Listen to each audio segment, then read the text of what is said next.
projeto, sou médico pediatra pelo Hospital Infantil Albert Sabin, aqui de Fortaleza, e trabalho mais com essa parte de terapia intensiva e emergência, né? Satisfação grande estar aqui com vocês nessa noite para comentar um pouco sobre o suporte básico de vida pediátrico, né, que é um tema muitíssimo importante, tanto para quem pensa em trabalhar com emergências, quanto para quem está aprendendo emergências de uma forma geral, não é só para o pediatra, tá? E é uma coisa que é muito comum que ao longo da faculdade, ao longo da vida profissional, as pessoas vão esquecendo, porque tem pouco contato, porque usam pouco e tal, e aí no dia que precisam, podem estar meio enferrujadas. Então, é um tema que, como todo bom pediatra, eu vou dizer sempre, né? Nunca é para se deixar passar batido, joia? Vamos lá, começando. Como bem comentado pelos meninos, né? Eu trabalho em alguns hospitais aqui de Fortaleza, mais como na unidade de terapia intensiva. Trabalho no SAMU Fortaleza, nas viaturas, né? Na intervenção. E também sou instrutor do PAUS pela NC Saúde, certo? Nessa aula a gente vai abordar basicamente, né, como deve estar tendo em todas as aulas, primeiramente o que é o PERC, rapidamente pincelar, as definições iniciais de PCR, a cadeia da sobrevivência, que vocês estão vendo que é um tópico que a American Heart sempre coloca nas definições dela e nos temas de estudo que ela se propõe a fazer. E a gente pode perceber que na pediatria vocês já estão sabendo aí, que é o CAB, igual a do adulto, que é uma coisa muito interessante da American Heart. Ela se preocupa muito com a didática dos temas que ela está abordando. Então, ela sempre tenta simplificar o máximo possível para que profissionais e leigos consigam ter a mesma retenção de conhecimento e o mesmo, digamos assim, desempenho.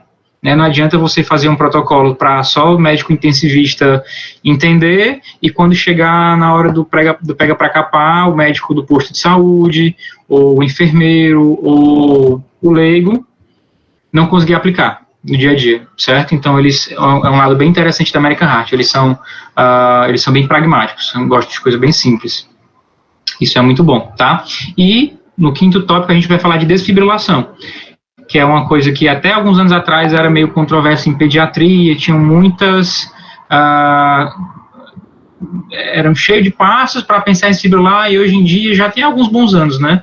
Eu peguei um pouquinho da fase da transição, mas hoje em dia a gente não tem contraindicações importantes a isso, certo? Mas na frente eu vou falar um pouquinho de OVACI no final da aula, e aí após a minha exposição a gente vai ter um momento de interação com os integrantes, com um treinamentozinho supervisionado. Ok? São os nossos orientadores, os orientadores do PERC, aqui alguns dos meninos. Pois não? Com licença, o senhor não está passando a apresentação, não ficou em tela cheia e nem está passando para a gente. Não. Sim. Deixa... Apareceu tela cheia? Não. Ainda não.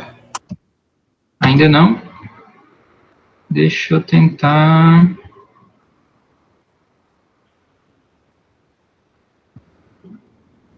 Agora está passando? Passou, mas não está em tela cheia. Certo. Vocês se incomodam se não ficar em tela cheia, então? Estou começando a me sentir churrasco, não estou... O senhor pode tentar compartilhar logo a tela inteira, porque aí quando vai para o slide fica normal. Não sei se deu para entender. Entendi. Joia.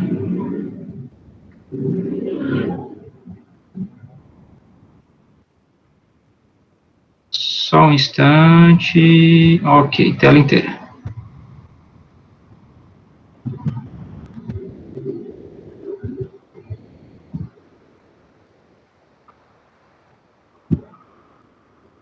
Deu certo? Pronto, agora está em tela cheia, certo? Sim. Right. Estamos sentindo Jurássico, vamos lá.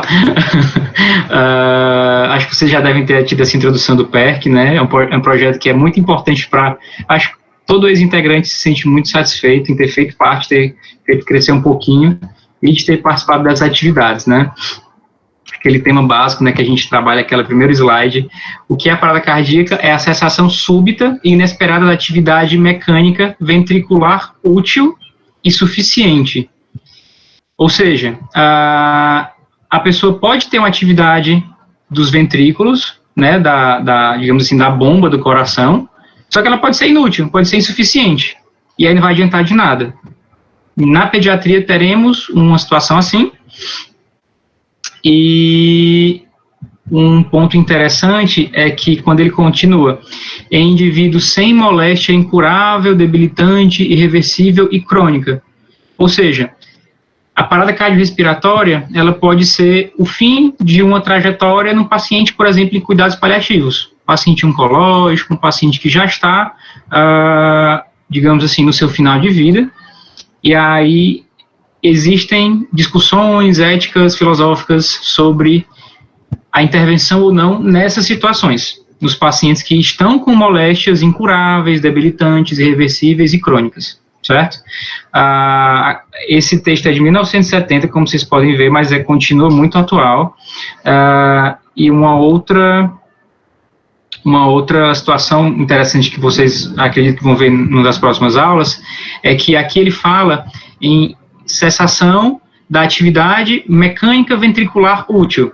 Então, a gente pode ter, mais à frente, né, vocês vão ver nos adultos, podem ver o suporte avançado de vida, na carreira de vocês vão ver isso, e vocês vão ouvir falar de um negócio chamado AESP, que é a atividade elétrica sem pulso. Às vezes o coração está funcionando a parte elétrica, a parte de condução, mas a parte mecânica não está funcionando. Ou seja, é uma função ventricular inútil.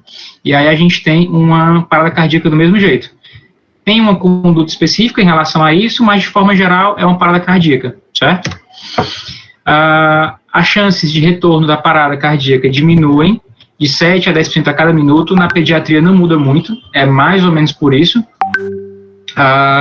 Com a grande diferença de que na pediatria a gente tem, ao invés do adulto, que a grande maioria das paradas cardíacas são súbitas, são paradas por causas cardíacas, na pediatria a gente inverte e geralmente são causas mais hipóxicas, são causas respiratórias, ou são causas, digamos assim, não cardíacas de base, por exemplo, um sangramento importante, num trauma, num acidente de carro, ou uma perda de volume, né, uma perda de sangue, perda de líquidos num quadro diarreico, de vômitos crônico.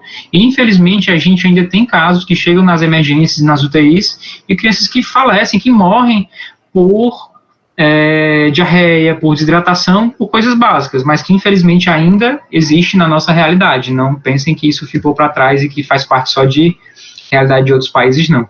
Tá? Os protocolos que a gente vai abordar aqui são os mais atuais da American Heart, foram atualizados em 2020. Todo ano eles atualizam alguns pontos específicos e a cada 5 anos eles fazem, digamos assim, um geralzão. Alguns anos atrás só tinha atualização a cada 5 anos, mas como está tudo muito dinâmico, todo ano eles estão tendo algumas atualizações pontuais e a cada 5 anos tem atualizações mais importantes, digamos assim. Como eu havia comentado, as crianças não apresentam, usualmente, paradas cardíacas súbitas. Geralmente ela dá sinais, a gente costuma brincar que a criança avisa que está parando e ela pede ajuda. Às vezes a gente não entende o que ela está querendo dizer para a gente, mas ela avisa que ela está tendo uma insuficiência respiratória, está ficando mais dispneica, mais cansadinha, está fazendo hipoxemia, então está diminuindo o conteúdo de oxigênio no sangue. E aí, ao longo do tempo, a função cardíaca vai se debilitando, de forma secundária. Então, não é uma coisa aguda, abrupta, certo? Claro, existem crianças cardiopatas, existem crianças que param por causas súbitas, mas são mais raros, tá?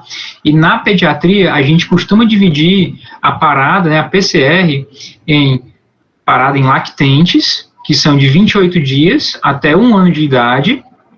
No resto da pediatria, lactente até 2 anos de idade, que é a idade que a criança está lactente, né, que ela pode amamentar usualmente. E a gente, na parada cardíaca, para a American Heart Association, é de 28 dias até 1 ano de idade, então não confundam, tá? E crianças, a partir de 1 ano de idade, até a puberdade. Então, sinais de pelo axilar, de broto mamário, tá?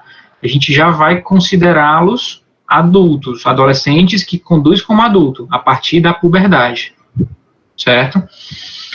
A cadeia da sobrevivência extra-hospitalar, ela também foi atualizada nesses últimos protocolos. Antigamente eram só 5 itens, né, 5 elos dessa cadeia. Agora a gente tem 6 elos. De forma geral, a prevenção é o mais importante. Lembra que na pediatria eu falei que muitas das causas são a criança avisa que vai parar, avisa que vai ter um problema mais grave? Então, se ela avisa, você pode detectar esses sinais antes.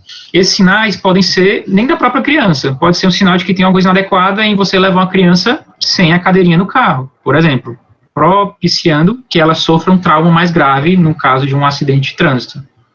Certo? Vai ter um slide direitinho sobre isso. O segundo tópico é o acionamento do serviço médico de emergência, no caso aqui de Fortaleza, né, no caso do Ceará, é o SAMU, em alguns outros locais é o Corpo de Bombeiros, que é o principal aqui no Brasil, geralmente é o SAMU para intercorrências clínicas, em alguns locais ainda tem o Corpo de Bombeiros. Prestar RCP de alta qualidade para esse paciente, e aqui é o ponto que a gente vai abordar nessa aula de hoje. Além disso, a gente vai ter a reanimação, a ressuscitação avançada, por uma equipe de suporte avançado de vida, está nas viaturas do SAMU, dos bombeiros, ou no local que tem uma equipe, né, que esteja cobrindo aquele local, uma equipe médica, e os cuidados pós-parada, que são feitos em ambiente hospitalar, que são muito importantes e é um ponto que está sendo muito desenvolvido hoje. Quando você vai ver os novos guidelines, eles se detêm muito em novidades nesses dois próximos elos aqui, que é cuidados pós-parada e recuperação. Por que recuperação? Porque a gente precisa devolver esses pacientes bem para a sociedade, úteis, digamos assim, falando uma palavra um pouco mais, talvez até inadequada, né? Que sejam funcionais. Antigamente, a nossa principal preocupação era fazer o povo ficar vivo. Tirar do prego, sair da parada cardíaca e ficar vivo, beleza. Hoje em dia está evoluindo tanto, a gente já está começando a se preocupar, porque está conseguindo ver que muita gente está sobrevivendo, e estamos preocupando em como eles estão voltando para a sociedade. Se não vão ser crianças sequeladas, se não vão ser crianças acamadas, vão ser crianças que vão poder fazer sua vida acadêmica, estudar, viver, trabalhar, seguir a vida em frente, tá? Assim como no extra-hospitalar, a gente tem no intra-hospitalar 6 elos, desta cadeia da sobrevivência, também eram 5, e aqui a gente tem reconhecimento e prevenção precoces. Lembra muito o elo anterior, né, de prevenção.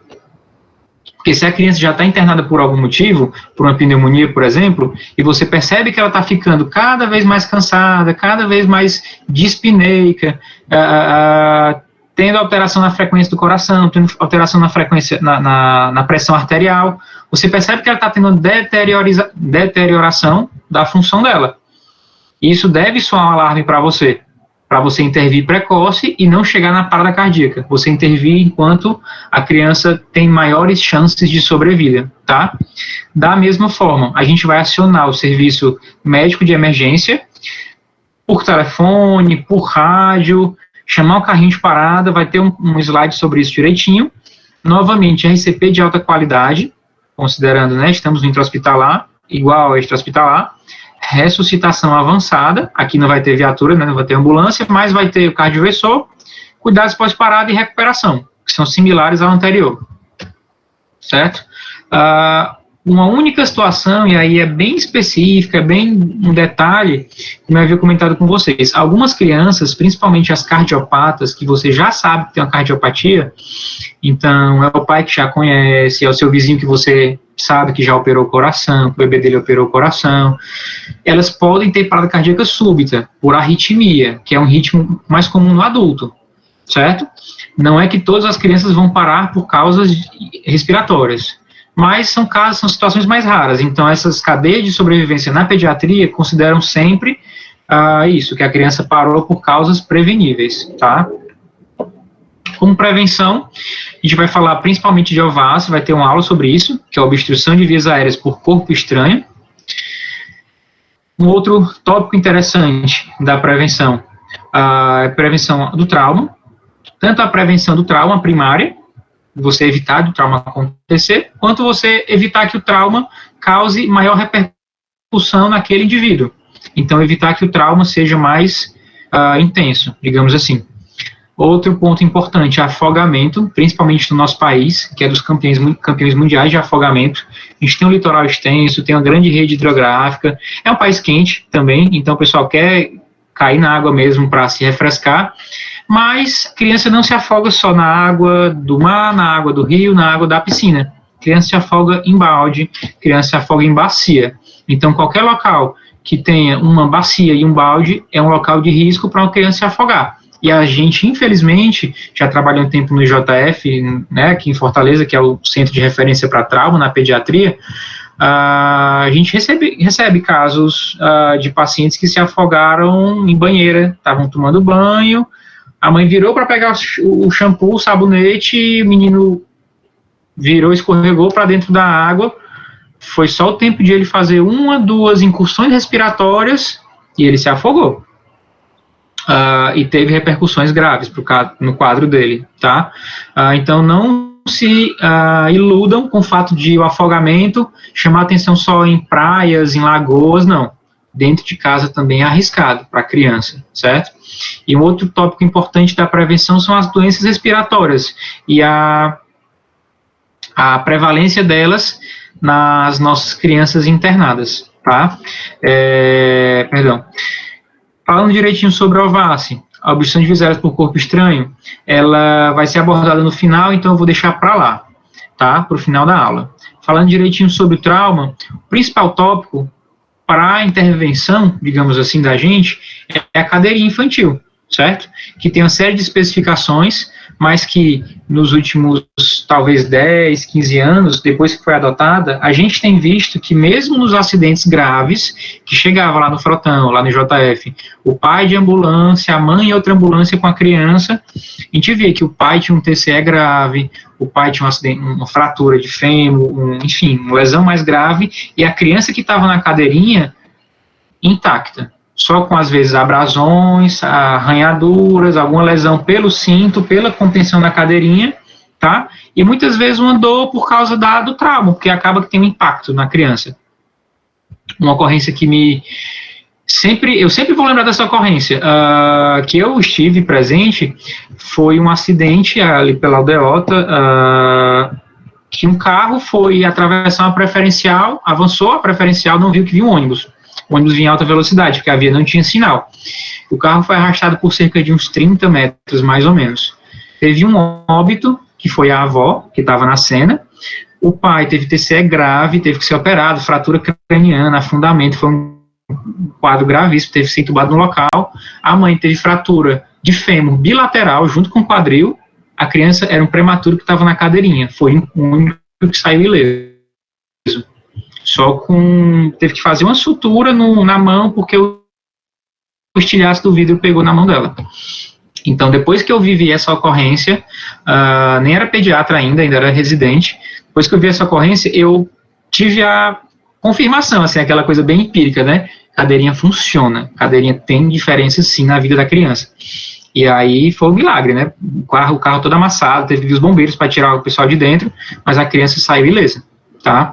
Afogamento, como eu comentei, né, é uma das causas preveníveis assim mais dramáticas que eu vejo, porque muitas vezes em casa mesmo, em piscina e tudo, e basta um descuido, que quem tem filho sabe, criança cega, né, que a gente brinca, e aí a criança pode se afogar. Como eu comentei, às vezes dentro de uma bacia, de uma banheira que está tomando banho, ou às vezes a mãe está lavando uma roupa e deixa a criança engatinhando por perto, se a criança cair e aspirar, pode ser o suficiente para um afogamento grave, grau 6, com parada e tudo, e ela ter um prognóstico mais reservado, tá? E nas doenças respiratórias, um ponto importante é porque, lembra que eu falei que a criança para principalmente por causas hipóxicas, por hipoxemia, por falta de oxigênio na circulação? Então, se a gente tem uma criança que está internada por uma causa respiratória, a gente percebe que ela está a cada dia precisando de mais oxigênio, a cada dia mais dispneica, mais cansada, na nossa frente, a gente tem que estar de olho. E uma coisa interessante nos hospitais, e está sendo adotado nos hospitais aqui em Fortaleza, nos hospitais públicos e alguns privados também, é um negócio que chama PIOS, que é uma ferramenta de alerta precoce de deterioração clínica da criança. Tem de adulto também, que chama MIOS, e essa ferramenta, ela elenca alguns pontos, quanto de oxigênio que a criança está usando, a frequência respiratória, a frequência cardíaca e tudo, para identificar precoce quem que tem que ser visto mais cedo, digamos assim, numa enfermaria, tem, sei lá, 30, 40, 50 leitos. Quem é que tem que ser visto logo? Será que tem indicação de UTI? Vamos pedir exame e tal? Essa ferramenta, ela é muito interessante por causa disso. Esse ano de 2021, a gente teve uma leva de crianças muito graves por causas respiratórias, por bronquiolites, por virose de forma geral, Covid ou não Covid, tá? Esse ano veio muito pior do que ano passado. Não sei se teve a ver exatamente com Covid teve a ver, claro, mas muitas crianças não tinham Covid, vieram muito graves, e a gente percebia isso, que muitas vezes elas deterioravam ao longo do tempo e não eram bem vistas, e às vezes estavam em hospital de interior, hospital que não tinha pediatra, e o pessoal só colocando mais oxigênio e não atentava que ela podia precisar de morte, e ao invés de indicar UTI mais precoce, UTI mais cedo, ficavam, né, trocavam antibiótico, botavam mais soro, mais oxigênio, mas não resolvia a causa de base. E a gente, infelizmente, esse ano teve muitos óbitos pediátricos por causas respiratórias, tá? Mas não se enganem, é a principal causa de parada na pediatria, são as doenças respiratórias mesmo. Então, de forma geral, esse fluxograma segue na criança mais ou menos não, né? É a mesma conformação do adulto. Primeiro, avaliar a segurança da cena. Não adianta você ser um socorrista que virou estátua, que virou herói. Não adianta, sério. Checar a responsabilidade da vítima. Então, a cena tem que estar segura para quem está socorrendo, para estar para a vítima, para você poder atuar em paz. Checar a responsabilidade da vítima, que é um pouquinho diferente em algumas crianças, tá? Chamar o carrinho de parada, se você está dentro do hospital, chamar o time de resposta rápida, que é uma das... Eu trabalho lá no Albert Sabin, no time de resposta rápida, que é digamos assim, um plantonista da enfermaria, que está só para os casos mais graves. Se a criança teve um vômito, um diarreia, uma coisa assim, não vão chamar. Vão chamar se ela está com desconforto respiratório muito importante, se ela está convulsionando. E é isso que eu digo que é interessante, porque fica uma pessoa dedicada para os pacientes mais graves da enfermaria. Ou se estiver fora do hospital, chamar o SAMU 192 ou os bombeiros 193. Aqui em Fortaleza, sempre chamem o SAMU 192, tá? Checar o pulso e a respiração do paciente, de forma simultânea, de preferência. Iniciar as manobras de reanimação, se for o caso, no CEAB, de compressões, abertura de vias aéreas e boa ventilação, e, se for o caso, desfibrilar o paciente. Na segurança da cena, aquele primeiro tópico importantíssimo. Quando for avaliar a segurança da cena, principalmente no pré-hospitalar, que é onde isso é mais imperativo, às vezes no intra-hospitalar você acaba desligando esse botão, mas você deveria manter sempre esse botão ligado, aceso, porque você pode ter choque dentro do hospital, você pode ter pai agressivo dentro do hospital, você pode ter, sei lá, agulha no local, né, você vai atender, em cima da cama do paciente tem uma agulha, alguma coisa que sem querer você se fura, certo? Então sempre avaliem a segurança da cena, nunca desliguem, baixem esse nível de alerta, tá? Os doguinhos das casas, meu cachorro é dócil, a criança brinca com ele, não, mas para mim ele não me conhece, então entrou na casa de alguém, pede para prender os cachorros, prenda gato, prenda ganso, certo? Todos os bichos, para não ter perigo de serem surpreendidos por algum animal mais indócil, né? Algum animal mais bravo. Incêndio, choque elétrico, presença de água, presença de populares, às vezes estranhos ao local. Já teve caso no SAMU de a equipe ser furtada durante o atendimento. Não foi na pediatria, foi no atendimento de rua, mas levaram a mochila com a medicação do pessoal. Não agrediram a equipe, mas é inseguro, né? Todos concordamos, tá? E o tal do novo, na nova realidade da gente, né, a nova vida, sempre lembrar dos equipamentos de proteção individual, tá? A gente nunca sabe quando vai ser Covid, quando não vai ser, então, se tiver disponível, sempre use. E usem para você e tenham em mente que a sua equipe está usando também, certo? Não adianta você, uma coisa que a gente comenta no SAMU é que sempre sai junto, entra junto. Então você chegou na viatura, os 3 acompanhantes da equipe paramentaram, desce os 3 juntos, entram na casa juntos e só saem da cena quando todos estiverem juntos. Claro que alguém pode ir na ambulância, pegar um material, uma medicação extra e tudo, mas sempre ter esse cuidado. E quando vocês forem, sei lá, internos e tudo que estiverem rodando no SAMU, serão muito bem-vindos. Tomar cuidado para não esquecer o pobre do interno também na cena, tá? Acho que nunca aconteceu, eu não recordo ter acontecido, mas já quase aconteceu. Responsividade da vítima. Na pediatria, para os lactentes, né, que são as crianças de 28 dias de vida até 1 ano de idade, a gente deve checar a responsividade nos pés, na planta dos pés, tá? Vou acionar aqui a Michu, eu acho que é o nome da boneca da minha filha. Você aciona batendo na planta do pé. Pode bater vigoroso, chamando bebê, bebê, bebê e olhando se ele responde, tá? Nas crianças maiores, você faz mais ou menos como adulto.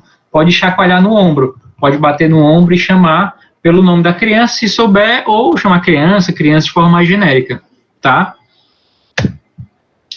O ideal é que, se a vítima não está responsiva, se a vítima não responde, tem alguma coisa de errada. É uma hipoglicemia, é uma crise convulsiva, provavelmente ela não vai estar simulando alguma coisa, né? A criança tem essa vantagem, em relação ao adulto eles simulam menos, graças ao bom Deus. E aí você percebe que tem uma coisa estranha, se a criança foi chamada e não acordou. Você provavelmente não vai conseguir resolver isso sozinho, se você estiver no pré-hospitalar principalmente. E aí é interessante chamar ajuda logo. Se você está sozinho, hoje em dia todo celular tem Viva Voz, você consegue ligar para o SAMU enquanto está seguindo no atendimento.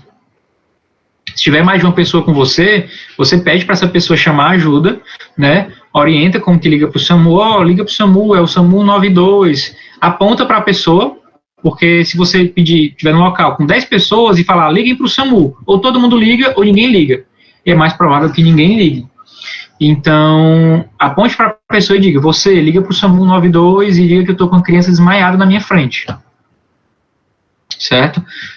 Como eu comentei, aqui em Fortaleza, principalmente SAMU 192, tá? Se eu estou dentro do hospital, eu vou acionar o carrinho de parada, que é esse carrinho aqui, esse armáriozinho móvel, que tem oxigênio, tem um desfibrilador, tem as gavetas com as medicações, com material para intubação, para ventilação e tudo. E o ideal é que no hospital tenha um time de parada ou time de resposta rápida, que é uma equipe preparada, é uma equipe com médico, com enfermeiro, com técnico, às vezes com fisioterapeuta, preparada para isso. É uma equipe que tem um pouco mais de experiência com pacientes mais graves e tem essa atuação mais específica, tá? Não esqueçam de chamar, porque geralmente eles dão a gente dá uma boa ajuda. Claro que você não vai esperar eles chegarem para fazer alguma coisa, mas você já aciona logo. Certo? Enquanto a ajuda está sendo providenciada, a gente vai fazer a análise dos sinais vitais. Isso aqui está em ordem, digamos assim, está em linha, né? Mas tenham em mente que essas etapas podem ser feitas de forma simultânea, muitas vezes. Se eu estou sozinho, beleza, eu vou checar a responsabilidade e vou chamar ajuda. Mas se eu estou acompanhado, estou na ambulância, eu vou chamar ajuda, ou no caso, eu já sou a ajuda, né? Mas enquanto um avalia, o outro já checa os sinais vitais, está distribuído dessa forma porque é didático, é a forma mais didática para aprender. Então, chamei ajuda, vou checar sinais vitais, tá? Aqui nessa imagem pode estar um pouco confuso, mas a gente analisa as incursões respiratórias. A gente analisa principalmente se está entrando ar ou não, e a gente analisa através da elevação do tórax da criança, tá? Você vai tirar a roupinha dela e avaliar as incursões respiratórias. Da mesma forma, você vai checar simultaneamente, de preferência, para não perder tempo, o pulso. No adulto, o pulso geralmente é carotídeo, que é o pulso mais forte, é um pulso central. pode ser um pulso femoral também, mas usualmente a gente usa o pulso carotídeo. No lactente, que é a criança de 28 dias de vida até 1 ano de idade, a gente usa o pulso braquial, que é esse pulso que você vai afastar o bíceps, né, que é essa musculatura aqui da frente, você afasta e como se entrasse por baixo do bíceps da criança e vai palpar esse pulso, certo? Nessa faixa etária de lactentes, o pulso braquial também funciona como um pulso central para essa análise, certo? Nas crianças maiores de 1 ano de idade, a gente checa o pulso carotídeo mesmo, que é o pulso que vai ser checado até quando eles forem adultos. Lembrando que você tem de 5 a 10 segundos para checar isso, checar respiração, checar como é que está a ventilação do paciente e checar o pulso, a pulsação dele. E o ideal é que seja feito de forma simultânea, para não perder muito tempo. Certo? Cheguei nesse ponto, avaliei que a vítima não responde, chamei ajuda. Fui checar os sinais vitais. Não respira, não responde, não tem pulso. O que eu vou fazer? CAB, igual do adulto. Compressões torácicas, abertura de vias aéreas e uma boa ventilação. O nome suporte básico de vida, não levem o nome, às vezes atrapalha um pouco a nossa percepção sobre ele. Não desconsiderem, suporte básico é besteira, básico velho, qualquer. Não, ele é básico porque ele é a base, é o alicerce sobre o que a gente vai fazer depois do suporte avançado de vida. Não adianta um suporte avançado de vida com ECMO, com intubação, com cardioversão, com melhor UTI do mundo, se você não faz um bom suporte básico de vida. A grande maioria, para não dizer a totalidade das ocorrências de parada no SAMU, por exemplo, que é, né, no pré-hospitalar, que eu peguei de pacientes que retornaram, que tiveram um êxito legal, foram pacientes que tinha alguém fazendo alguma coisa, tinha alguém comprimindo aquele paciente, ou um voluntário dos bombeiros, dos socorristas voluntários, ou alguém da família que sabia fazer algum tipo de primeiro socorro, já estava lá fazendo as compressões, pelo menos, ou, enfim, alguém que foi orientado pelo telefone, pelo SAMU. Alguém tem que fazer esse coração bater enquanto o suporte avançado chega. Não adianta você esperar chegar as medicações, intubação e não sei o que, se o coração está parado, porque o sangue vai estar parado. E é tudo muito física. Vou já mostrar, tem um slide que mostra aqui uns gráficozinhos, e é interessante porque a gente entra na medicina esperando escapar da física, né? Às vezes não rola. E aí é muito da física. Se você tem um líquido parado, o sangue é um líquido que está parado dentro dos vasos sanguíneos, que são tubos e conexões da gente, e o coração é uma bomba. Esse líquido que está parado tem dificuldade para começar a sair do local, e isso é inércia. E se você começa a comprimir, ele circula com mais facilidade. Se você para de comprimir, você volta para a estaca zero, porque você deixou todas as compressões para trás, que ele parou de novo. Então, é muito importante. Não consigo abrir via aérea, não sei fazer boa ventilação, comprima, tá? Nas crianças, como a principal causa é por hipóxia, o ideal é que faça uma abertura de vias aéreas e uma boa ventilação. Mas se eu estou orientando o leigo, mas se eu estou inseguro de fazer um boca a boca, usar um ambu e tudo, eu tenho que fazer pelo menos as compressões torácicas, tá?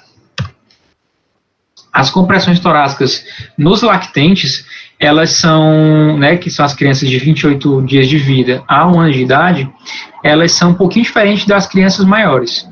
Você deve colocar o lactente em superfície plana e firme, certo? Não pode ser na rede, não pode ser no sofá, não pode ser no berço. Se tiver, digamos, num leito de hospital, naqueles carrinhos de parada, eles têm uma prancha rígida, uma prancha longa, que você coloca por baixo do corpo do bebê, do tronco do bebê, tá? Assim como no adulto. Se você está prestando atendimento com mais de uma pessoa, é você e mais alguém, você vai fazer a técnica dos 2 polegares. Nessa técnica, você abraça... Opa, perdão. Tá ao contrário, vocês vão entender. Você abraça o tórax da vítima, certo? Tá dando para ver, né? Você abraça o tórax da vítima, sua mão pode funcionar como uma placa, perdão, como uma placa rígida para apoiar esse tórax. É importante que os polegares estejam lado a lado, no centro do tórax.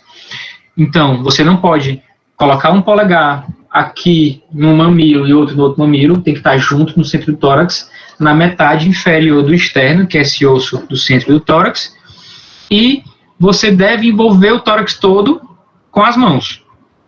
Se eu tenho uma mão pequena para aquela criança, tem criança de 1 ano de idade que é obesa, que tem 15 quilos, 12 quilos, às vezes você não consegue abarcar o tórax da criança com as suas mãos. Aí você pode usar uma outra técnica, que é essa com os 2 indicadores, no caso com os 2 dedos, perdão. A técnica dos 2 polegares, ela é mais eficaz.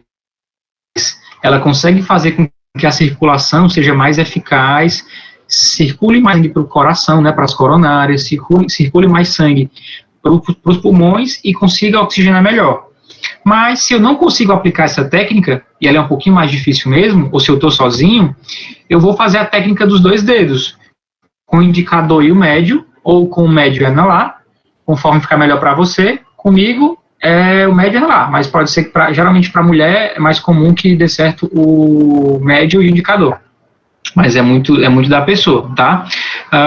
Você vai comprimir o tórax do paciente no mesmo local, na metade inferior do externo, e nessa frequência, de 100 a 120 compressões por minuto. Essa é uma frequência mais ou menos universal, tá? Para atingir essa frequência, a gente sempre tem aquele treinamentozinho de colocar as músicas, né? Você pode colocar, mas é estranho você entrar na casa da pessoa, tá lá reanimando e cantando Stay Alive, outra música. Usualmente eu coloco um I. E 1, e 2, 3, e 4, e 5, e 6, e 7, e 8.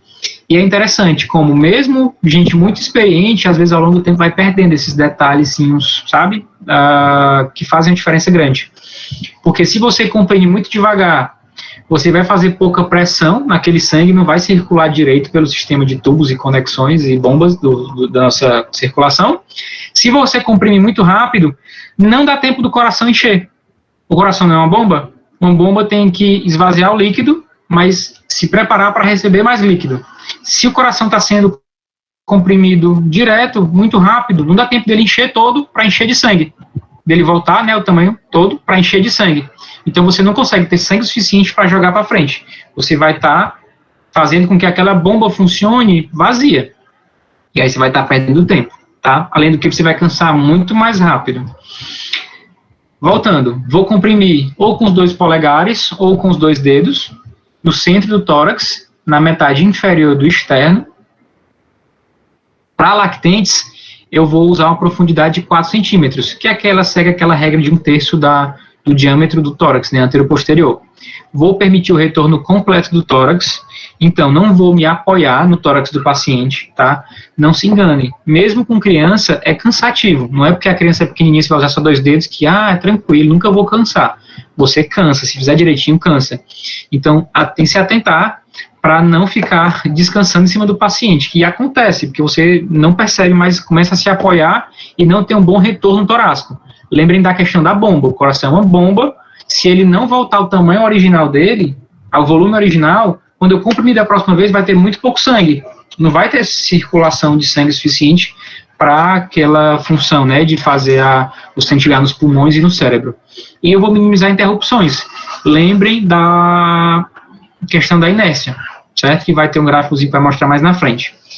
Isso tudo que eu comentei foi para lactentes, crianças que têm de 28 dias de vida até 1 ano de idade. Nas crianças maiores, que são de 1 ano de idade até a puberdade, a gente vai, de forma mais similar ao adulto, ficar ao lado da criança, mantendo sempre ela na superfície plana e firme, e vai usar as mãos para fazer a compressão, não são mais os dedos. Você pode usar uma mão, no terço inferior do externo, na metade inferior do externo, ou pode usar as 2 mãos, dependendo da diferença do tamanho entre você e a criança. Pode ser um colega ou uma colega que tenha 50 quilos, para uma criança obesa de 40 quilos, e aí ele vai usar as duas mãos, porque eles têm quase o mesmo peso, mesma complexão corporal. Pode ser um colega que tem 100 quilos e uma criança que tem 10 quilos e 2 anos de idade, e aí você vai usar só uma das mãos, tá? O importante é ter aquela percepção de aprofundar um terço do tórax, que vai dar 5 centímetros nas crianças maiores de 1 ano de idade, manter essa frequência de 100 a 120 compressões por minuto, e com retorno completo do tórax e minimizando as interrupções, tá? Como as compressões na criança maior de 1 ano de idade vão ser realizadas com as mãos, você tem que lembrar da posição dos cotovelos, senão você vai cansar muito mais rápido. É melhor que você use sua musculatura dorsal, que aqui você vai estar fazendo uma alavanca com seus braços. Melhor que você use essa musculatura dorsal, que aguenta exercício anaeróbico com mais intensidade, do que você usa essa musculatura do braço, do antebraço, para fazer as compressões. Você aguenta mais tempo, cansa menos, e vai dar uma ressaca menor quando você terminar o seu plantão e chegar em casa, tá? Às vezes a gente chega destruído, no plantão que você reanimou muitas vezes alguma criança, e é melhor que sejam as costas do que os braços, certo?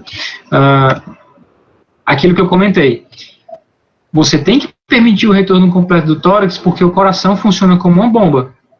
Se eu comprimo, e quando eu comprimo eu jogo o sangue para frente, eu não permito que ele relaxe e encha de sangue novamente, fazendo a função diastólica, e quando eu comprimo é a sístole.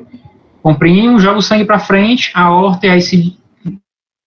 e a artéria pulmonar e vai para a circulação, e quando eu relaxo o tórax, permito que o tórax retorne, eu permito que a bomba cardíaca volte ao volume original, encha de sangue novamente das cavas e das veias pulmonares, e esse sangue complete os ventrículos para que seja jogado para frente no próximo ciclo de compressões.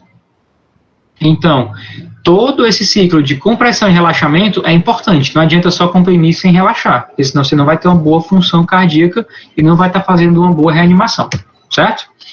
Aqui é aquele gráfico que eu comentei sobre a questão da inércia, né?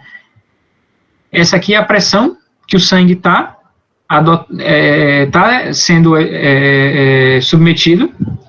Vemos que as 4 primeiras compressões, a pressão é baixa. Ela pouco consegue chegar no pulmão, pouco consegue chegar no cérebro. E lá para a 5ª, 6ª compressão é que a gente consegue ter uma função cardíaca melhor. Se eu interrompo por qualquer motivo, ou porque eu cansei, ou porque eu vou tirar uma foto, ou porque eu vou mudar a criança de posição, ou vou me coçar, eu interrompo aqui, paro e vou começar do zero. Vou demorar mais 3, 4, 5 compressões para voltar a fazer o sangue circular, porque o sangue parou, é um líquido, está em inércia. E isso vai atrapalhar o paciente. As compressões na pediatria podem ter uma relação diferente da do adulto. A do adulto é sempre, né, de forma geral, 30:2. Na criança, a gente pode fazer 30:2, se eu estou sozinho como socorrista. Cheguei no local, pedi para a mãe da criança ligar para o SAMU e estou lá atendendo sozinho. Vou fazer uma relação de 30 compressões para 2 ventilações. Mas se eu estou com 2 ou mais pessoas, eu vou fazer uma relação de 15:2. Isso no suporte básico de vida. Por quê?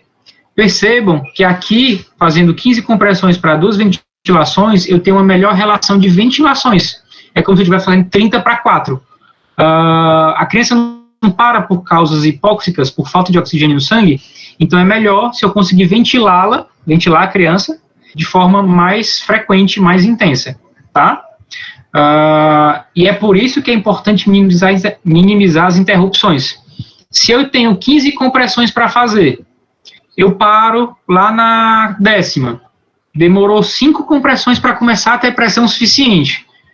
Fiz 5 compressões, ainda não circulou nada. 6ª, 7ª, 8ª, 9ª, 10ª. Beleza, chegou sangue no cérebro. Aí na 10ª eu parei, porque eu cansei. Ou porque eu me mexi, ou sei lá. Pô, perdi mais 5 compressões da frente. E assim sucessivamente, tá? Então, entendam que as paradas são muito prejudiciais. Ok? Passamos o C de boas compressões, de compressões torácicas eficazes. Vamos para o A. de abertura de vias aéreas. Na pediatria, como já foi bem comentado hoje, eu acredito que todo mundo já entendeu, grande parte das paradas é por causa hipóxica, por falta de oxigênio no sangue. Então, é um ponto muito importante do atendimento na pediatria.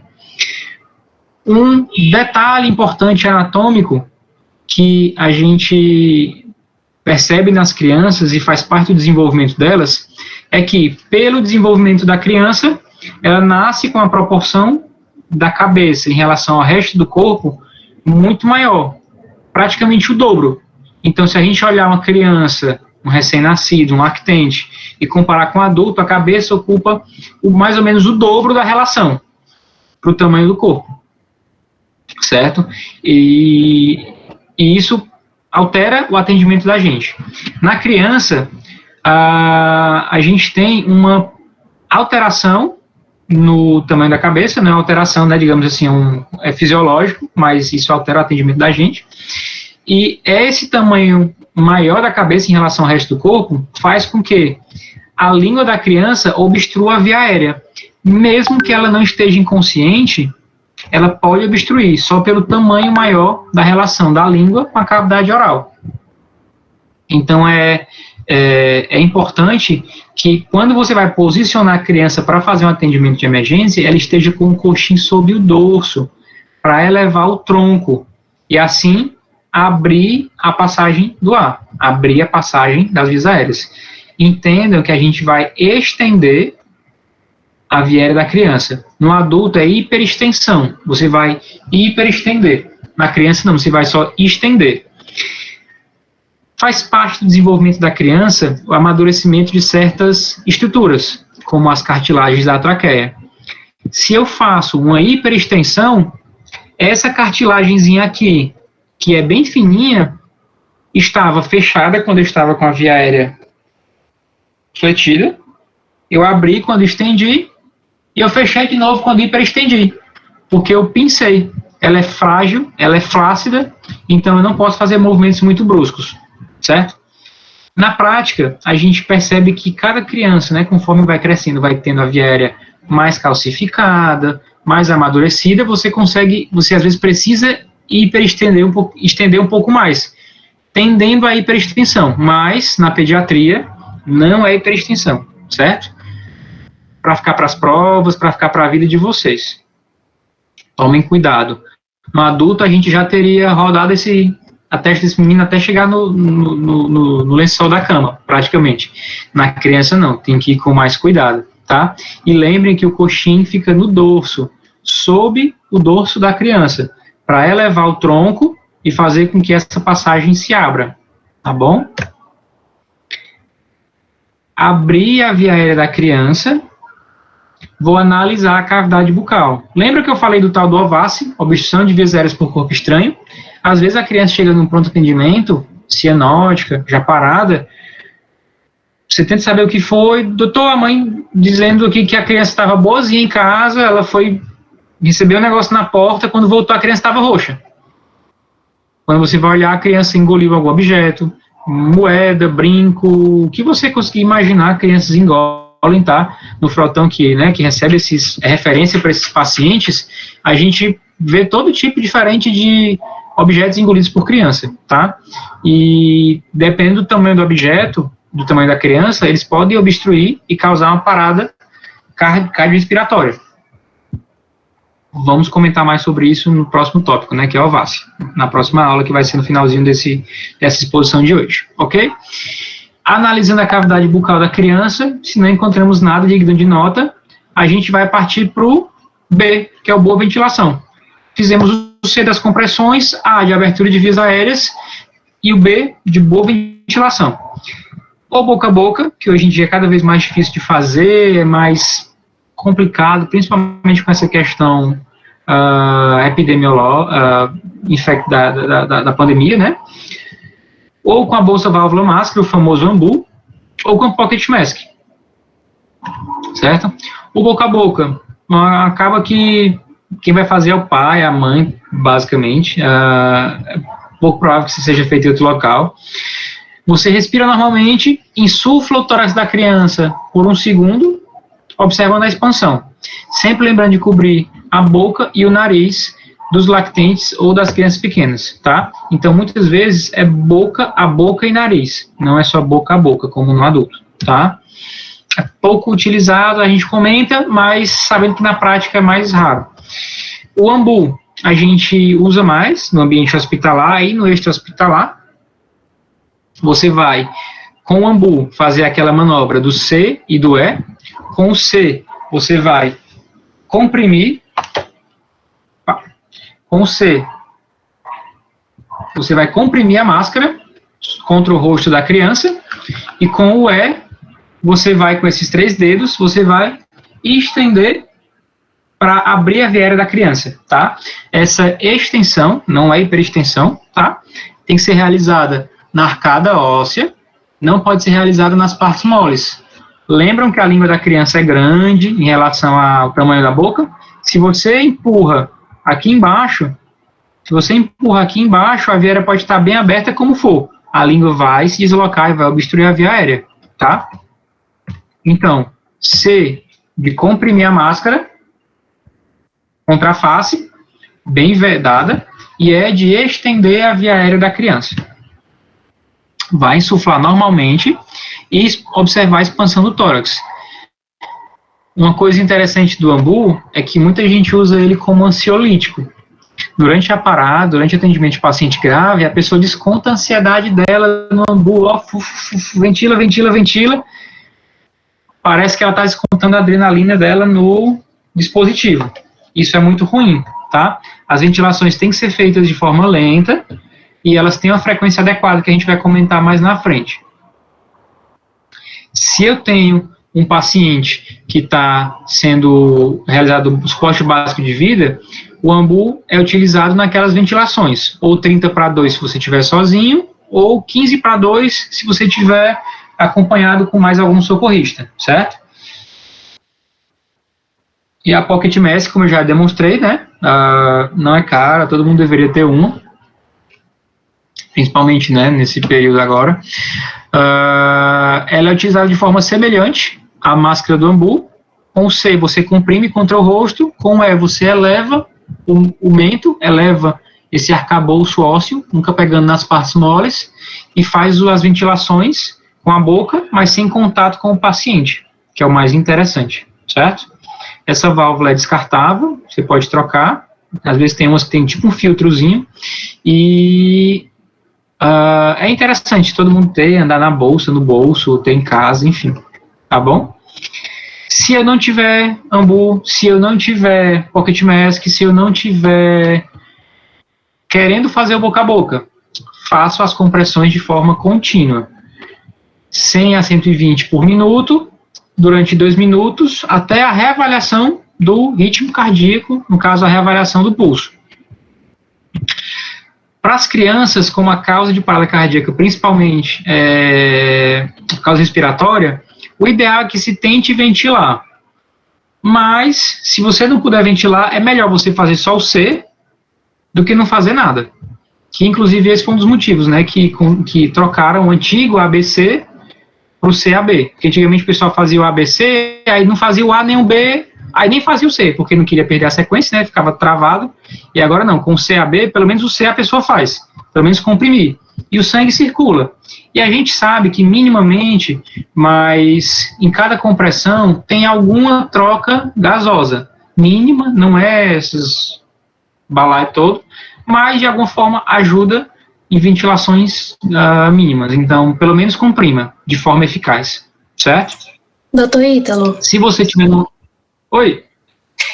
Guilherme está perguntando, no caso de ter algum objeto obstruindo a traqueia, a ventilação ela não pode ser prejudicada? Não pode ser prejudicial para o paciente? Joia. Eu ia comentar isso mais na frente, mas já que perguntou, foi uma ótima pergunta, Guilherme, né?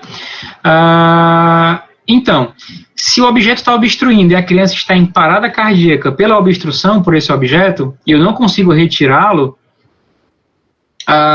se ele estava só em ovace, obstrução de vias aéreas por corpo estranho, mas ainda tinha pulso, ainda tinha consciência, eu vou adotar outras manobras, que eu vou comentar mais na frente.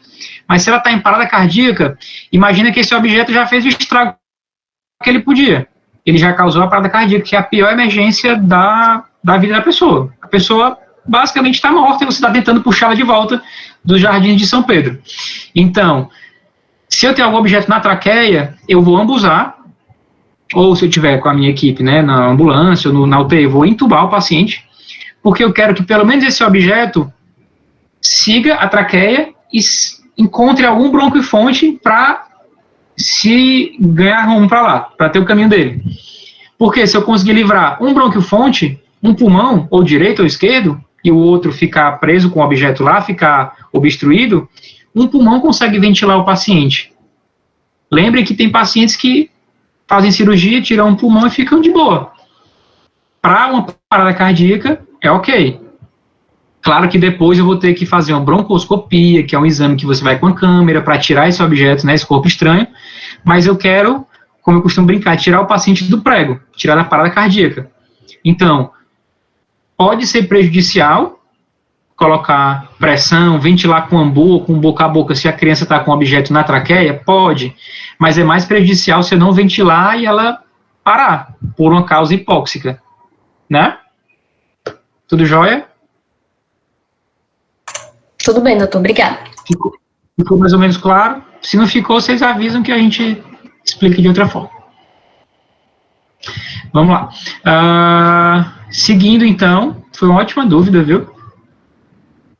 Inclusive, o pessoal às vezes fica com dúvida na hora da parada em relação a isso. E foi muito bom vocês terem tirado, porque, né, não é legal tirar a dúvida na hora do atendimento, na hora do pega para capar. Seguimos o CAB, foi realizado, está sendo realizado, e de forma paralela, aquela mãezinha que foi ligar para o SAMU descobriu que no condomínio dela tem um desfibrilador externo automático. O síndico, gente boa, o cara sabido pra caramba, foi lá, comprou, fez uma cota lá, uma cota extra no condomínio, comprou e tem lá na portaria. Olha aí. E ela ligou para o porteiro e pediu o porteiro trazer, enquanto o SAMU está chegando. Você que está comprimindo, que está abusando, usando sua pocket mask que você comprou, fazendo uma boa ventilação, você viu que aquele aparelho chegou. E aí, sempre que o DER chegar, você vai aplicar no paciente, porque é provável que aquela criança tenha parado por uma causa chocável, né, por um ritmo chocável, por uma arritmia. Não é tão provável. Mas é possível? É. Você não sabe se ela é cardiopata, se ela se intoxicou com algum medicamento, com alguma coisa que causa arritmia, se ela, enfim, se ela teve qualquer causa chocável para aquela parada cardíaca. Então, o ideal é que você retire a roupa do tórax, assim como no adulto, aplique as pás e o aparelho vai te ajudar. Já devem ter tido alguma exposição, né, sobre o DER. O DER, ele é feito basicamente para leigos usarem. Então, se a pessoa for cega, ele fala. Se a pessoa for surda, os botões acendem. Então, assim, e tem um desenhozinho, né? Então, ele é bem explicativo, tá? Você vai aplicar no paciente e deixar ele conduzir, certo? Porque para o paciente que tem um ritmo chocável, a desfibrilação é um tratamento. Mesmo sem nenhum medicamento aplicado, mesmo sem nenhuma intervenção, intubação, enfim, aplicada, se você desfibrila um paciente que precisa desfibrilar, que está com ritmo chocável, aquele é o tratamento. Vocês viram o jogador da Dinamarca, eu acho que foi na semana passada, enfim, esses dias, teve um síncope, teve uma parada cardíaca, foi desfibrilado em campo e foi um atendimento relativamente rápido, entre aspas, né, e voltou bem, porque foi tudo muito rápido, não teve isquemia, não teve prejuízo cerebral, tá? E a desfibrilação é tratamento, certo? Se você pegou um paciente afogado, paciente suado, enfim, você vai tentar enxugar o tronco do paciente e tirar ele da poça d'água, tirar ele da beira da praia, se possível, é melhor, né? Você não quer ninguém tomando choque numa poça d'água. E é pouco provável nas crianças, mas tem que ser comentado. Se precisar, se for filho do Tony Ramos, você pode fazer uma tricotomia, né? Que é tentar reduzir os pelos da região torácica do paciente, tá? O DEA, ele pode ter placas pediátricas, pás pediátricas, geralmente os mais modernos têm, são pás um pouco menores, que quando você conecta no aparelho, ele já entende que aquela pá é pediátrica e ele já vai fazer uma dose menor da cardioversão, da desfibrilação. E se eu não tiver? E se o síndico comprou o mais barato no Mercado Livre, ou no LX, ou no AliExpress, sei lá, e veio só pá de adulto? Vou deixar de usar? Vou deixar de desfibrilar? Não. Como eu comentei, antigamente o pessoal tinha muito medo de fazer mal à criança, chocar com pá de adulto e tudo, com no DEA, mas é melhor que ela seja chocada, que ela seja desfibrilada, com a dose maior do que o necessário e sobreviva, e aí tem alguma queimadura, alguma sequela local, do que ela morta, porque você não deu o tratamento, que era o choque, com a pele íntegra. Então, caíram por terra essas contraindicações. Hoje em dia você prefere pás pediátricas, mas se não tiver, vai com a pá do adulto mesmo. O importante é manter as pás com a distância de pelo menos 4 centímetros, uma da outra, o que significa que se for uma criança muito pequena, se for um lactente, um bebê de 2, 3 meses de vida, aquela pá talvez não consiga ficar na região apical e subclavicular direito. Talvez ela precise ficar antero-posterior, com uma placa no centro do tórax, na região frontal, na região anterior, e outra placa no centro do tronco, no centro do tórax, da região dorsal, entre as escápulas, entre as escápulas do paciente e aqui sobre o externo, tá? Se o paciente for grandinho, em geral, crianças maiores de 1, 2 anos já consegue usar essas pás na frente, da mesma forma do adulto, abaixo da clavícula direita, ou paraesternal direito, e no ápice do coração, né, no ápex. Ok? Então, encontrei o DEA, a mãe trouxe o DEA, beleza, vou abrir o aparelho, porque, em geral, eles são autoexplicativos. Você abriu o aparelho, ligou, ele vai conversando contigo. Conectou as pás, conforme ele for orientando. Alguns aparelhos têm uma tela que mostra o ritmo, outros não. Lembrar de conectou as pás no paciente, conectou no aparelho, afastar todo mundo e ouvir o aparelho falando, porque ele é autoexplicativo. Ele vai analisar o ritmo, você não deixa ninguém tocar no paciente. Depois que ele analisar o ritmo, ele vai te dar meio que um diagnóstico e dizer choque ou não choque. Se for para chocar, ele carrega só, e aí espera que você aplique, né, aperte o botão para aplicar o choque. Se não for chocável, ele vai te pedir para reiniciar as compressões, certo? Se for necessário choque, lembrar que todos devem se afastar. Sempre tenha em mente que quem está comandando o choque é responsável pela segurança de todo mundo. Então, você vai precisar checar se não tem ninguém pegando. A mãe do paciente, o pai, agarrado com a criança, afaste todo mundo. Tá? E assim que o choque for aplicado, não precisa nem esperar o aparelho falar. O aparelho vai dizer para você reiniciar as compressões, mas nem precisa esperar. Você já reinicia automaticamente. Tá bom? Obrigado, pessoal. Essa foi a aula de suporte básico de vida na pediatria. Vejam como tem algumas diferenças, mas a maioria é parecido com o adulto.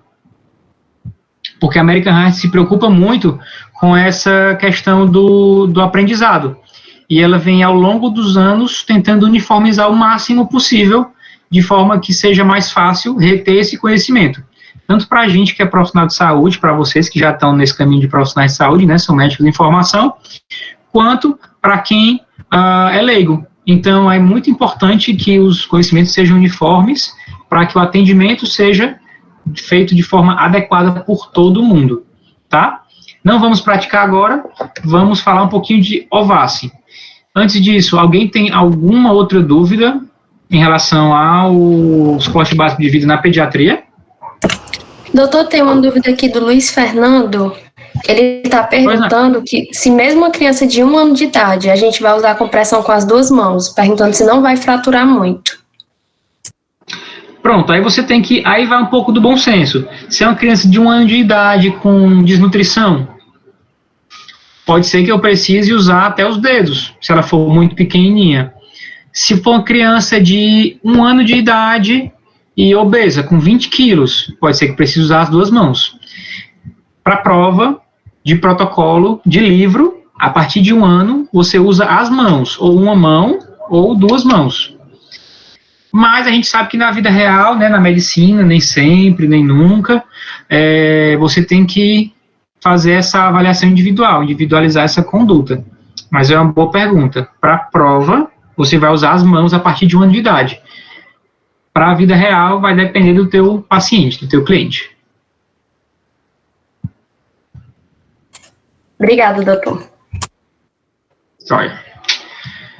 Seguindo a aula de OVAS, né, obstrução de vias aéreas por corpo estranho. Esse slide aqui é tradicional, é clássico. E aí a gente vai falar do OVAS na pediatria, né? O OVAS é essa situação que todo mundo passa ou já passou alguma vez na vida, que são obstruções de vias aéreas por corpos estranhos, ou por saliva, ou por secreção, enfim. E na grande maioria das vezes, graças a Deus, é uma obstrução parcial. Você se engasgou com saliva, com água, com um pedaço de, sei lá, um grão de farinha, e dá um desconforto danado, né? Imagine a obstrução completa. Na obstrução parcial, a clínica, digamos assim, do paciente, a forma como ele se apresenta para a gente é com uma boa troca de ar, então o paciente consegue ainda respirar de alguma forma, ele é capaz de tossir vigorosamente, então ele tem uma tosse eficaz. Se a via aérea não está toda obstruída, vai passar ar. E aí, como passa ar, passa o estímulo, a tosse consegue ser eficaz, certo? A tosse consegue ser produzida. E se o paciente está com obstrução parcial, ele pode fazer sons semelhantes a sibilo. É como se fosse um assobio, um piado. Não sei se vocês já ouviram esse termo, piado no peito. Quem tem asma, ou quem conhece alguém com asma, conhece. Que o objeto pode estar causando, como se fosse uma flauta, uma gaita, algum objeto de sopro. Porque o objeto pode estar, tá aqui a passagem do ar, o objeto está fazendo um movimento de obstrução parcial. Passa um pouquinho de ar, um filetinho de ar, faz barulho, e aí você consegue ouvir esse sibilo. Se a obstrução está completa, se é uma obstrução total da via aérea, o paciente não vai conseguir ter troca de ar, vai ter uma tosse muito fraca que você não consegue ouvir, o paciente faz um movimento de tosse, né, que o diafragma empurra o pulmão para aumentar a pressão e tentar jogar lá para fora. Você vê que ele faz um movimento, mas você não ouve a tosse. Ele não consegue falar porque não passa ar, então ele não consegue falar. No caso da pediatria, não consegue chorar, se for o caso, porque não passa ar. E ele pode fazer cianose, que é as extremidades arroxeadas, né, que já é denotando falta de oxigênio, mas é um sinal muito tardio. Não é recomendado esperar chegar nesse ponto para intervir. Em crianças, a gente não costuma ver tanto esse sinal universal de engasgo, assim como é visto nos adultos. Porque, enfim, tem que ter um conhecimento de causa, e geralmente as crianças, na hora do aperreio, né, elas não fazem não dão esse sinal pra gente, tá?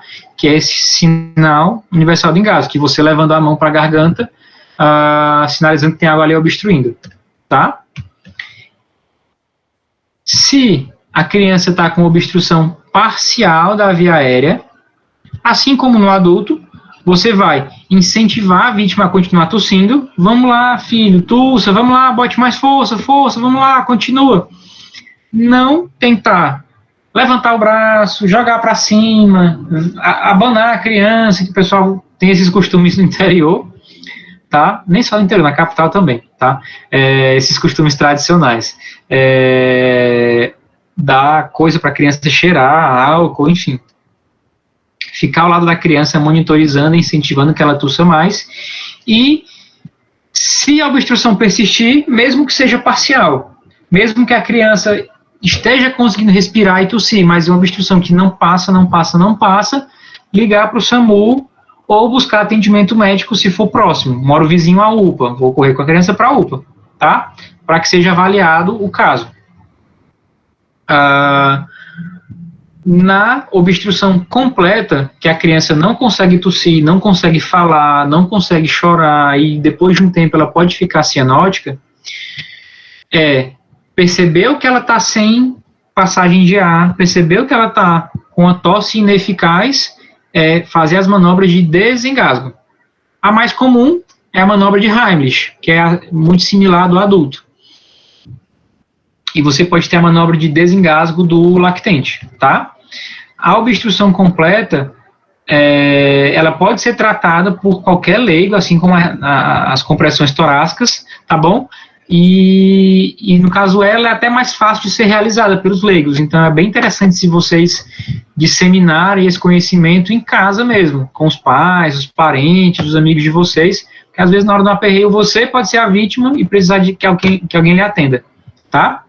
A manobra de Heimlich, acredito que vocês já conheçam, né, que você fica de pé ou de joelhos. Na pediatria, geralmente a gente fica de joelhos atrás da vítima, para ficar numa altura mais adequada, sempre passando os braços em torno da cintura da vítima, né, da criança, fechando as mãos contra o abdômen, entre o umbigo e o apêndice tifoide, e fazendo um movimento similar a um J, apontando em direção ao pulmão da criança, né? Você vai se posicionar atrás da criança e vai fazer um movimento de J, empurrando para dentro, né, para a região posterior e para cima, para tentar comprimir o pulmão do paciente, fazer com esse movimento que diminua o tamanho da caixa torácica, que aumente a pressão, a questão da física, né, que aumente a pressão intratorácica e você consiga expelir o objeto. Tá?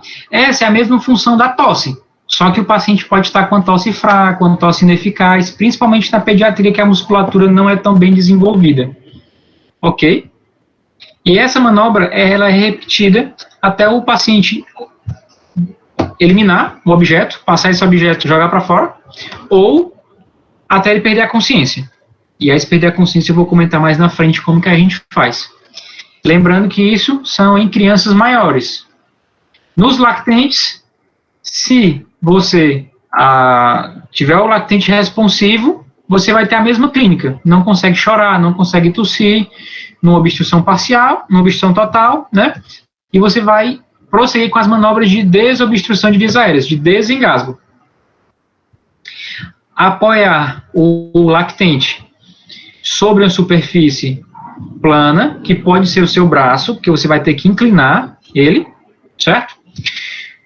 De preferência, é melhor que você esteja sentado, e aqui eu vou demonstrar para a boneca, vocês vão ter uma aula prática, mas enfim, eu não consigo não demonstrar. Você vai deixar ele inclinado, com a cabeça mais baixa do que o tronco, pode ser líquido, ou pode ser outro objeto, um objeto sólido mesmo, se quer que a gravidade te ajude. Lembrar sempre de deixar a via aérea aberta, quando estiver apoiando, porque eu não vou fazer assim, porque senão o objeto não vai sair, certo? Você vai aplicar 5 golpes, são golpes fortes, tá? Vocês vão ver na demonstração dos meninos, dá pena de fazer. Você vai aplicar 5 golpes no dorso, entre as escápulas, 1, 2, 3, 4, 5, são golpes fortes. Terminou com esses 5 golpes, você vai virar a criança para frente, não estava apoiada nesse braço, é melhor que você use o braço que você deu os golpes no dorso para apoiar a criança novamente inclinada para baixo, para que a gravidade ajude. E aí, nessa posição, você vai fazer 5 compressões, como as compressões torácicas, com os 2 dedos, você não vai usar os polegares, você vai usar os dedos para fazer 5 compressões torácicas e analisar se o objeto foi expelido. Tá? Sempre é importante analisar, porque às vezes você conseguiu desobstruir, saiu o brinco, saiu o caroço de feijão, saiu o objeto, mas se você não atentar em observar a via aérea, o objeto continua lá, tá? E se a criança ou o lactente não responder, se a qualquer momento eles perderem a consciência, ficarem hipotônicos, desmaiarem. Você teve um paciente que estava com hipóxia e que perdeu a consciência. O que é mais provável? Que ele tenha evoluído para uma parada cardíaca, certo? Você vai voltar, né, para o atendimento da RCP, você vai deixar de lado a desobstrução das vias aéreas e vai começar a trabalhar com a RCP. Por quê? De tanto tempo que o coração ficou sem receber oxigênio suficiente, ele parou de funcionar também. Então, você tem que fazer o coração funcionar e o pulmão. Então, percebeu que a criança perdeu a consciência, acionou o SAMU, acionou o time de resposta rápida, começa a fazer as compressões e ventilações, conforme o protocolo de RCP. Se eu estiver sozinho, são 30 compressões para 2 ventilações. Se eu estiver acompanhado com mais alguém, são 15 compressões para 2 ventilações, se intercalando até fazer os 2 minutos, como no adulto. E se eu tiver um ambu, se eu tiver um pocket mask, pode fazer a ventilação, aquilo que acho que foi o Guilherme, né, que perguntou. É melhor que esse objeto, se eu não conseguir jogar ele para fora, é melhor que ele entre e escolha um lado, porque pelo menos livra o outro pulmão, eu consigo ventilar através desse pulmão, e aí quando a criança voltar, ela vai ser examinada, vai fazer o procedimento para tirar esse objeto, do que eu só comprimir. A causa não é hipóxica, se eu só comprimir, eu não vou estar dando o melhor dos tratamentos. Vou estar dando um tratamento, vou estar dando suporte, mas poderia ser melhor. E aí a criança demorar mais a voltar e tudo. As compressões torácicas, elas também podem desobstruir as vias aéreas da criança. Então,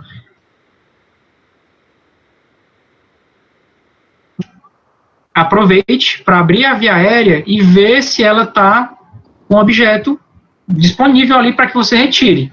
Não adianta tacar o dedo e ver se tem alguma coisa ali, porque é mais provável que você faça empurrar mais o objeto. Mas, se você conseguiu ver que saiu um carocinho de alguma coisa, ou um objeto, um brinco, uma moeda, se você conseguir retirar, retire com segurança, tá? E é isso.